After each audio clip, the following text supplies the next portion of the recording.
कहानी एक 10 साल की लड़की चिहिरों से शुरू होती है। वो अपने मम्मी पापा के साथ नई जगह पर शिफ्ट हो रही होती है।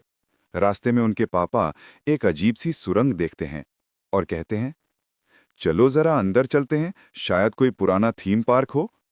चिहिरो डरती है, पर उसके माता पिता आगे बढ़ जाते हैं। सुरंग पार करने के बाद वे एक खाली शहर जैसे इलाके में पहुंचते हैं। वहां कोई इंसान नहीं दिखता, पर बहुत सारा खाना पड़ा होता है। मम्मी पापा खाने लगते हैं, पर चिहिरो को डर लगता है।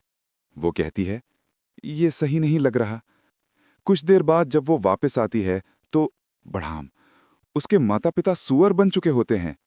डर के मारे चिहिरो भागती है, पर रात होते ही सब कुछ बदल जाता है। ये जगह असल में आत्माओं की दुनिया यानी स्पिरिट वर्ल्ड होती है, जहां इंसानों की इजाजत नहीं। उसे एक लड़का मिलता है, हाकू, जो कहता है, अगर यहां रहना है तो अपनी पहचान छुपाओ, नहीं तो तुम भी गायब हो जाओगी। हाकू उसे युबाबा नाम की एक शक्तिशाली जादूगरनी के पास नौकरी करने भेजता है। युबाबा बाथ हाउस की मालिक होती है, जहां आत्माएं स्नान करने आती हैं। चिहिरो अपना नाम खो देती है। युबाबा उसे नया नाम देती है, सेन। इसका मतलब है कि अब वो उसकी गुलाम है। वो सफाई और आत्माओं की सेवा का काम करती है। वहां उसे बहुत अजीब जीव मिलते हैं। एक बिना चेहरे वाला आत्मा, हजारों छोटे कालिक वाले जीव और एक बूढ़ा कामाजी जो बॉयलर संभालता है। एक दिन एक गंदी आत्मा आती है जिसे सब स्टिंक स्पिरिट कहते हैं। सब भाग जाते हैं, लेकिन सेन उसकी मदद करती है। आखिर में पता चलता है कि वो कोई गंदी आत्मा नहीं, बल्कि एक नदी का देवता है, जो इंसानों के प्रदूषण से दूषित हो गया था।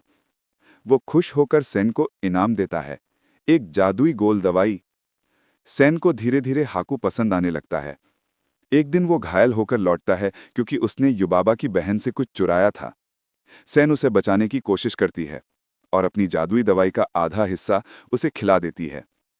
फिर उसे याद आता है, हाकू असल में वही नदी देवता है जिसने बचपन में चिहिरो को डूबने से बचाया था।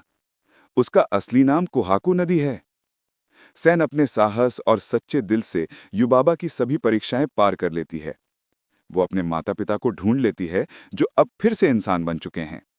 युबाबा उसे कहती है, अगर तुम सही सुअर पहचान लो तो तुम सब आजाद हो जाओगे।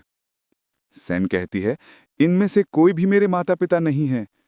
और वही सही जवाब होता है। वो जीत जाती है। हाकू उससे कहता है, अब तुम इस सुरंग से बाहर चली जाओ, लेकिन पीछे मुड़कर मत देखना। सेन अपने माता पिता के साथ सुरंग पार करती है।